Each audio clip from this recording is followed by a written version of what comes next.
The FBI was aware for more than a decade that Tayrod Pugh had become radicalized, according to court documents. He allegedly told co-workers at American Airlines he sympathized with Osama bin Laden and felt the 1998 bombings of U.S. embassies overseas were justified. But that didn't stop him from continuing to work as an aviation mechanic or for the Army as a contractor. I think we were going to uncover quite a few holes in the process between the initial investigation and the present day. Among the more concerning issues to investigators, that Pugh was allegedly arrested carrying a cell phone with pictures of an airplane bathroom, airline seats, and overhead compartments. Today, authorities say Pugh had turned his back on America, allegedly writing a recent letter to his Egyptian wife that he was a mujahid, meaning a person engaged in jihad.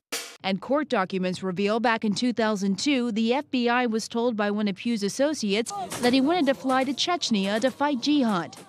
Despite the apparent red flags, Pugh went on to work as an Army contractor in 2009 for military contracting giant DynCorp, which experts say would have required a background check. If he had a lower-level secret security clearance, they would have not picked up on the fact that he was on the FBI's radar because he wasn't convicted of a crime. However, if he had a top-secret clearance, they likely would have picked it up under a single-scope background investigation conducted by the FBI. DynCorp would not tell CNN what level of security clearance Pugh had. Still, experts say the case highlights potential holes in how contractors are screened. A lot more action should have been taken to mitigate risk and to, in essence, remove him from being in a situation where he had access, potentially dangerous access, to aircraft, to people flying on aircraft, to weapons systems.